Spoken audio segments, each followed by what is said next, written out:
Hey YouTube, we're here with the P-47D Blondie, which is 1.2 meter size. Excellent plane. You'll notice I only have 2 blades on my prop. I'm going to tell you a little story about a flight last night I had where I had deployed the takeoff flaps and I had a little bit of headwind and made the mistake of nosing it over on my roll up to takeoff, and so you can see that I only have 2 blades. Well, I actually had 3 blades, and I decided that I would just go ahead and break off the other side so that we could get it up in the air and fly it.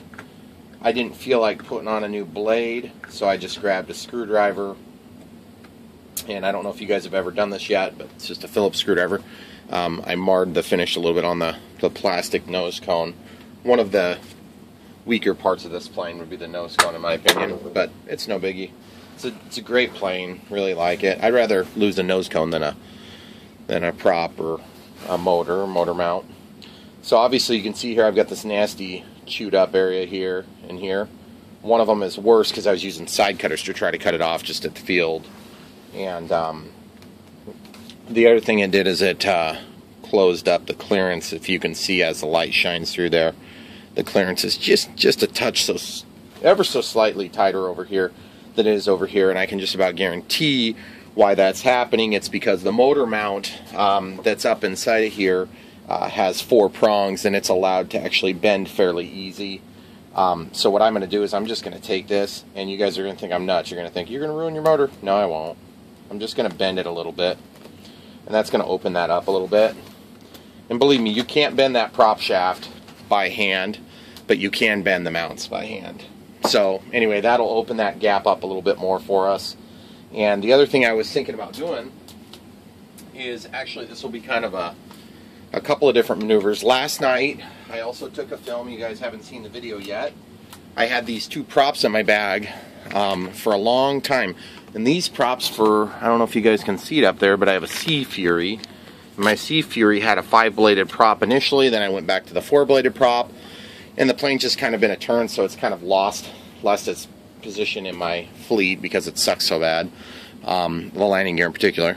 This is a 1310E. I was going to use that, and I'm like, nah, that's pretty aggressive change from a 10.5.8, even though it's only got 2 blades now. I said, so that's too big, but then we ended up settling on this prop yesterday, which is a 13.65E, which is painted to go onto the Sea Fury. And what I decided is I would go ahead and try this last night, and it worked really nicely. I didn't notice excessive heat. I'm sure I'm loading the electronics more, but this has an aftermarket, a 50 amp ESC in it. And I was running it on 4S as well.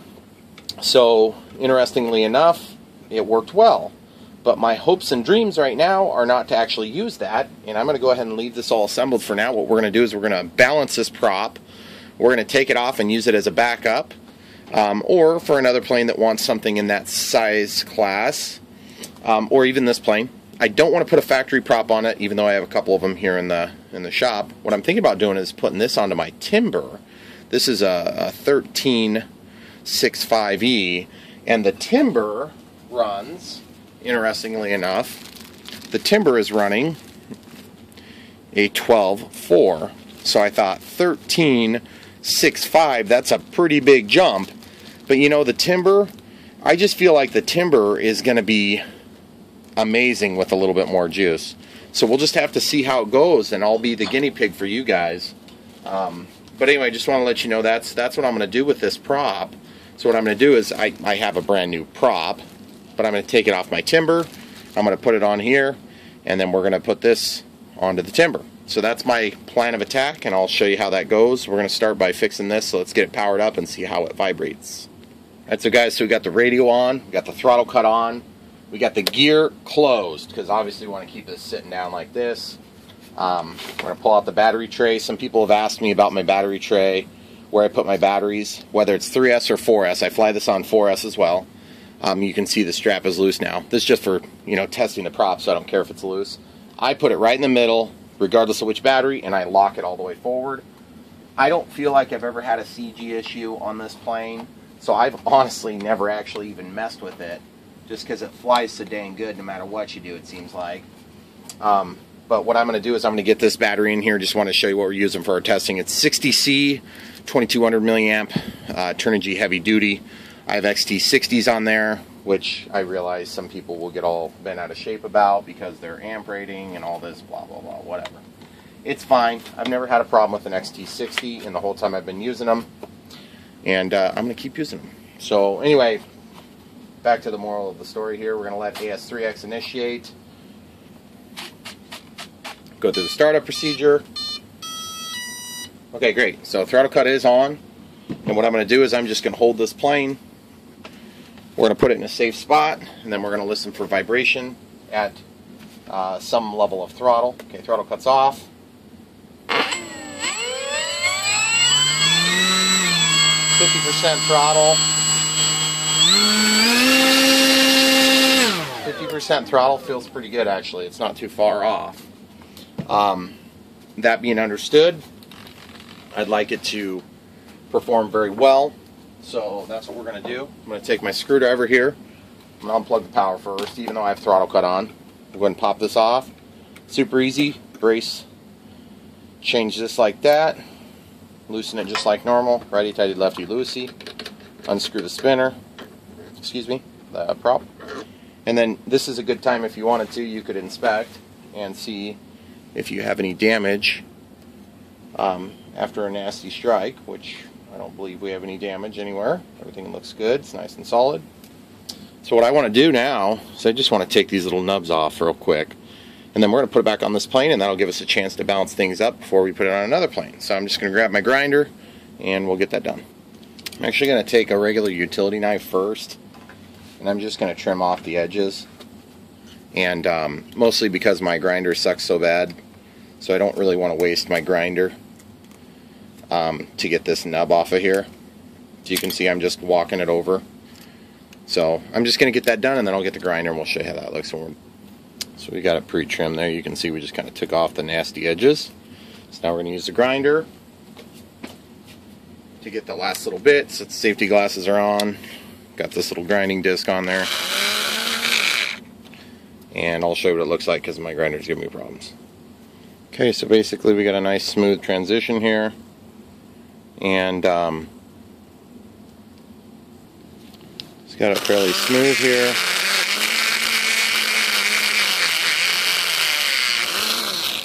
Most of that's going to be unseen anyway because it'll be underneath the spinner, but maybe on the next plane it won't be. So we'll just take off this nasty edge from where it rubbed into the concrete. Now none of this stuff has to be perfect, but the more even you can get it, the better it's going to perform. And a lot of the efficiency comes from a clean tip like this.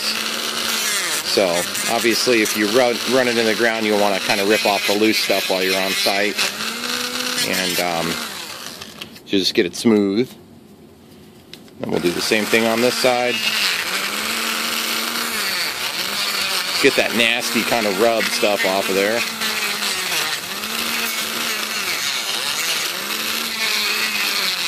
It doesn't need to be perfect, but it needs to be better than what it is. Okay, so, and if you really want to get down to it, you can use a sharp knife to actually clean up the rest. So, in my case, I think we're good for what we're doing. So we're going to remount that real quick, and then we'll come right back and test it. While we have this thing off, one thing you can do too that works really nice is you can grab onto this with a large crescent wrench, and you can just move the whole motor mount. It's actually quite a bit easier to do that while the prop is off of there, and then you'll see that we have a nice gap on the sides. So we should be good there. Sorry, the radio is going off in the background. That's our timer for the P-51 there. So just get that screwed back on. Go ahead and throw your screwdriver in there. Brace up against the prop. Tighten it. And we're ready to test. I'm going to clear the timer on my radio and we'll get the battery in. Alright, so guys, we got the battery in there now. So we're just going to put it over here. Throttle cut is off. And hold the plane to secure it. That's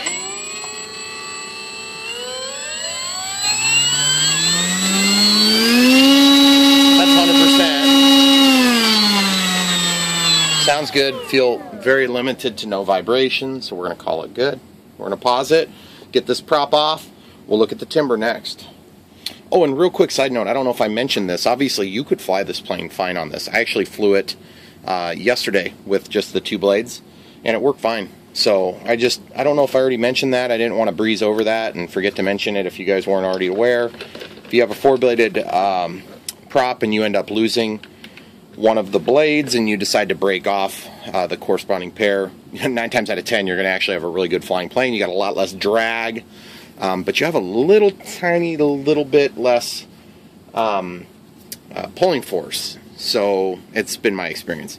So, but the thing will spin faster. It will load the motor a little bit differently. So it just depends on where you are and what you're doing.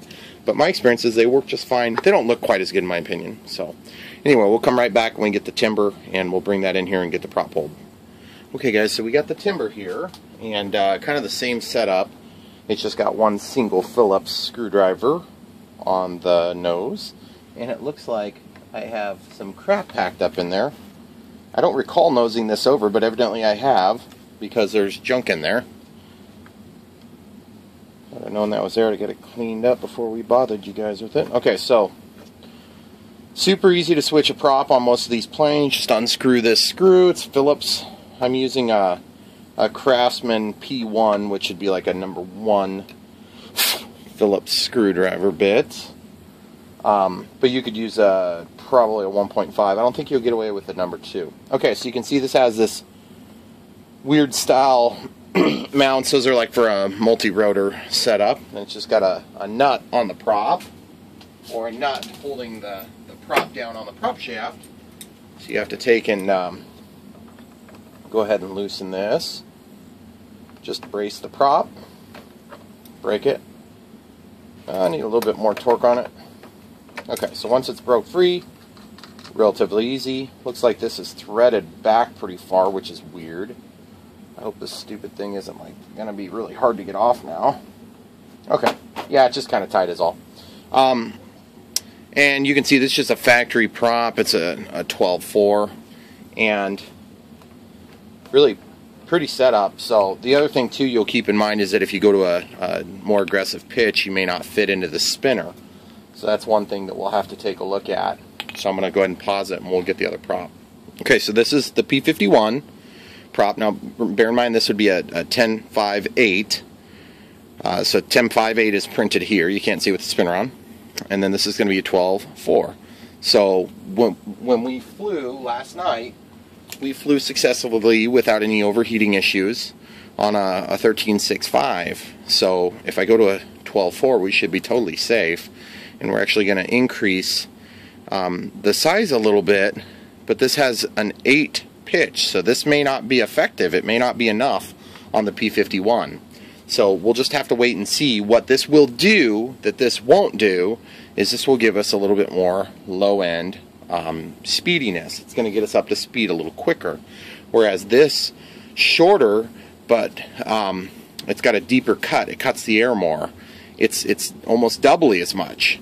This is going to give you more high-end speed. So we'll just have to wait and see. But on a 4S configuration, I think it's going to be a cool balance on the P-51, and I think it's going to look neat too. And I think it's also going to fit in the cutout of the spinner. So that's what I'm mostly concerned with, is I want to get it on there and we'll see how it looks, and it looks nice, I think. So we'll see how that turns out, and you guys get to watch that in the video coming up here pretty soon. So we'll go ahead and put that on here in a minute. But for now, while you got the timber off, we'll go ahead and see if we can fit this prop to it. So first things first, you can see I had a shaft adapter here, which would have been suitable for the P-51. And looks like we're not going to quite fit, so I'm just going to put that in backward and pop that out. That's the little ring, and let's see how bad this fits off the cuff, which, oh my goodness, that is awesome. It feels as though it's going to fit without mod, which would be super nice, because I hate having to put little liners in there. Actually, it's feeling like maybe it's not going to go, and I've painted this, so let me do some checking, and I'll come right back to you guys. Okay, so I did get the prop on there. I just kind of had some extra residual paint and stuff. So what I'm going to do is I'm just going to slide this down and see which one of these collars is very close. And it appears that this lowest side, or this thinnest collar will probably work. I'll just need a little bit of TLC to get that in. So I'm going to slide that into the bottom of the prop. which is typical for anybody who's used an APC prop before. This is APC, and I don't know if that stands for American Prop Company. I have to assume that's what it stands for. And then we'll go ahead and just get this slid on here, and that's going to keep the blade true and square to the prop shaft. So there's no issues there. Just kind of walking it back and forth. Really having a heck of a time getting it on there, though. I already got it on there. Actually, I put it on backward just to force it through to make sure it would fit, because the front half of these props is a little bit narrower bite, and the back half is where you get your play. So I'm probably going to go ahead and, I don't know if I'm going to grab a blade and try to slide it through there a little bit, or if I'm just going to heat this prop shaft up a little bit and see if I can get it to slide. Feels like it's probably going to go, but I just know it's really hard on the motor mount to push so hard. I could also theoretically leave that out. I'm normally not a big fan of doing that. So what I'll do instead is I'm going to grab another drill, and I'll see if I can just open that up a bit. Okay, so of course this is the weird in-between size, so I had to grab a step bit. And all I'm trying to do is just take the nasty edges off of there. And this is a step bit. I had this at work and ruined one of the stages, so I actually have a new one. I just kept the broken bits. Okay, so watch what happens here, guys. Now that you've got that nasty edge off of there, there's a good chance it's going to go for us. Yep, and it doesn't feel like it's going to go for us. So I think in this case, I'll probably just go ahead and try slide it in backward, which sounds funny, but it's going to pop it off if it's not going to allow that thing to fit. So, boy, this one's really tough to get in there. I'll come right back when I get it on there. Okay, guys, I normally am partial to a torch, but today I'm just going to heat this shaft up just a little teeny bit with this tool. That's going to allow us to get this thing slid on here, I hope. We're just trying to encourage that plastic to let us through. Goodness gracious. It's crazy. I have no idea why it's so hard to get this thing through. Alright, I'm going to take out the collar. Okay, so I peeled that collar out, guys. And this shaft was not overly hot anyway, but I have to make up in my mind why that won't go. Because it's really annoying that it won't fit. Because here it is, now that I have the prop off, it feels like it's probably going to go. But I don't know. I'm abandoning it. It's fine. We're going to have a tight enough fit, obviously. Because I have to work this down. I just prefer to have the collar in there. It just makes me feel a little bit better about the seat. And, okay, so now that we have that pushed in there relatively tight, what I'm going to do is I'm going to get the nut back. And we're going to go ahead and feed it on the rest of the way here. Quick tip, guys. When you've got one of these ridiculous things for the props, there's nothing worse than, well, there's a lot worse, but it's kind of a pain when you get to going to use a prop and you can't find those little collars, because there are times when you absolutely need the collars. So what you can do is you can just keep these little bags that you get from your airplanes, and from little servo connectors and all the little ridiculous things you do, and then you can put those things in there, which is handy because then you're not searching for them. And then these little things you can throw away, or you can use them for embellishments like yokes in your airplanes, which I did on my Lancaster, and it was really cool. Just wanted to share that little tip. Okay, so what I'm going to do is I'm going to walk this in here, and that's going to allow me to actually seat this properly. And when we're done with that, in fact, I'm going to get one size up. Okay, this is going to give me a deeper bite so that I can get all the way up onto there. I'm going to just turn that, give it a couple of turns, bring it down in there tight. Okay, so it's on there, and it's on there good, and it feels nice. Obviously, once this is all together, we're going to check for prop clearance, which I can tell you right now is already going to be good, but it's going to be a lot closer than what it was. The other thing, oh yeah, that is awesome, guys. It fits. I'm really, really happy about that. I didn't think that was going to fit. I thought we'd have to modify it, but evidently we're not going to have to. So we'll go ahead and get this back in here. And guys, I don't want you to see this video and think, boy, I didn't think my timber was lacking in power. Well, I didn't really either.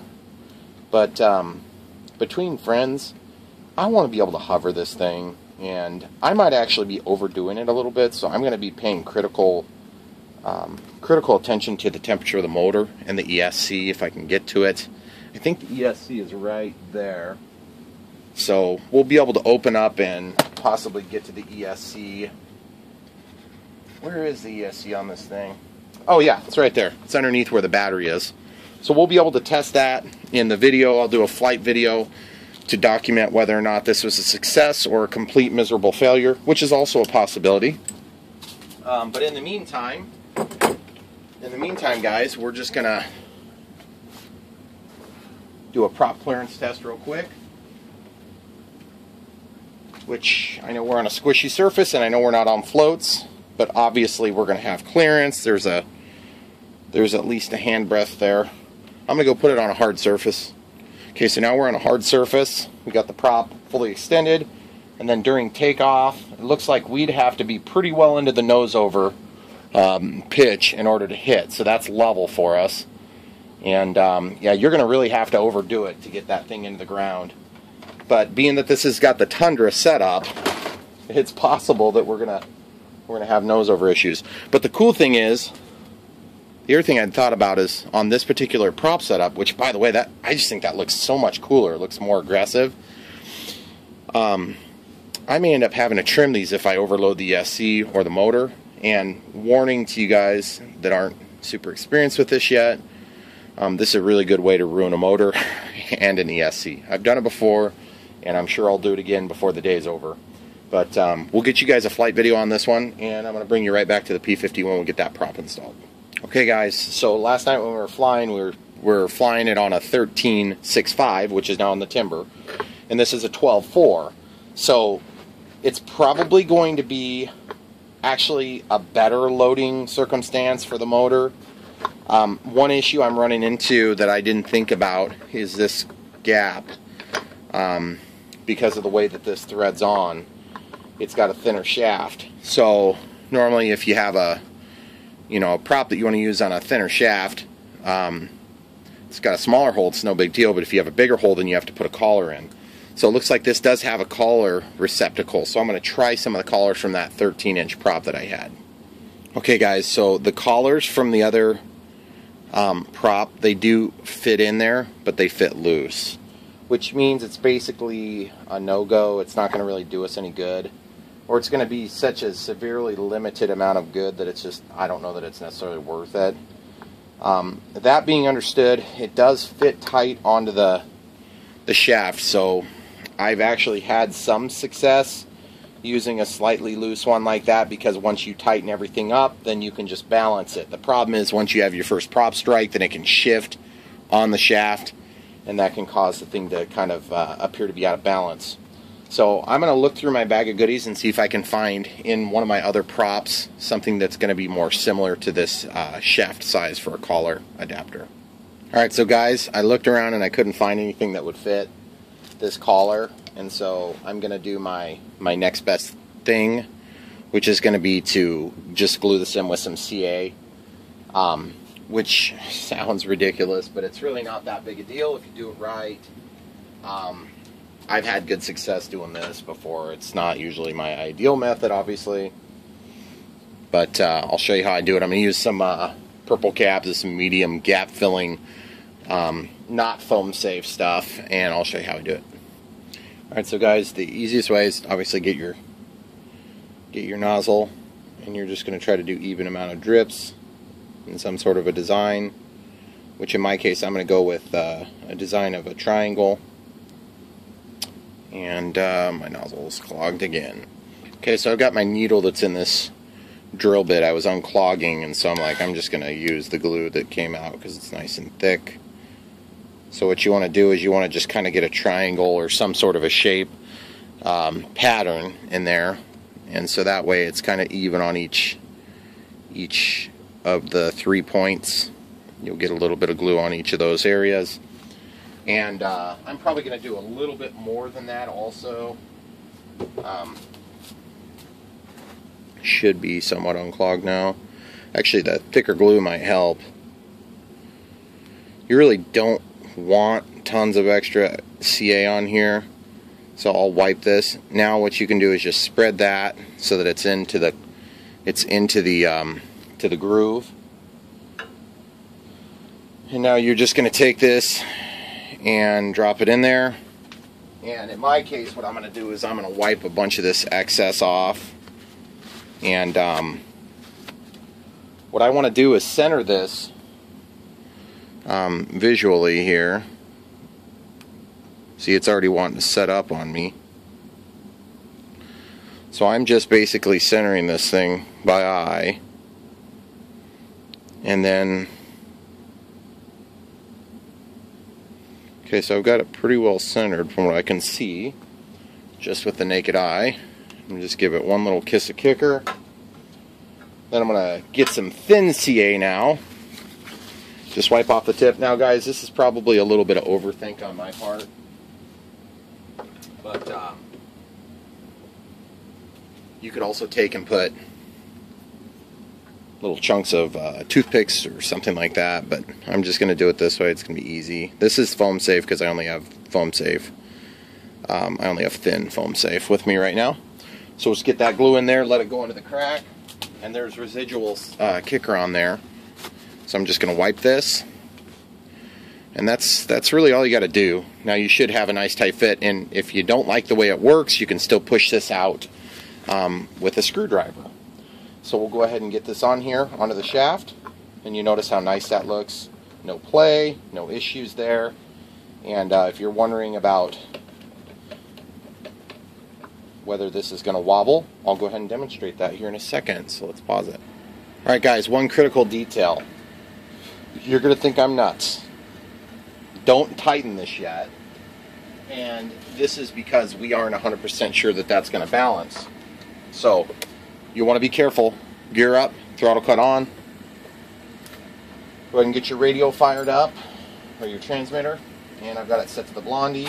Go ahead and plug this in, let everything initiate. I have safety glasses on if you'd like being able to see in case this goes wrong. Safety glasses is probably a good idea. Okay, so now what we're going to do is we're going to, once we get in a safe spot, we'll go ahead and run the throttle up. We're just going to run it up for a burst, and we're going to let that self-center. Okay, so just real slow. Okay, throttle cuts back on. And we're just going to give it another torque. And then we're going to go ahead and grab the screwdriver, get in here, and torque it down like we were going to fly it. Okay, now at this point you can replace the spinner if you want, but I'm going to go ahead and test it one more time. And the other thing we got to check for is prop clearance, okay, which we already know because last night we tested this in flight. So we'll take off our pillows, which the pillows are just there to protect my finish of my planes and stuff. Okay, so obviously we have prop clearance now. When we roll to take off, you can see that we're not quite as far as we would have been before because this is just a slightly bigger prop. But I think that's going to be good. I think it's going to give us a lot of low-end power. It's going to look cool, and it's going to perform very well. These are my predictions, of course. And who knows what I know. So we're just going to go ahead and see if this thing seats on here neatly now. Yes, it does. Guys, all sorts of positive outcomes today. So we're just using our Phillips number 1 to tighten this onto the adapter. Okay, got that torqued down. One last final test, make sure nothing oscillates or vibrates. I'm going to hold it here this time. Throttle cut is off.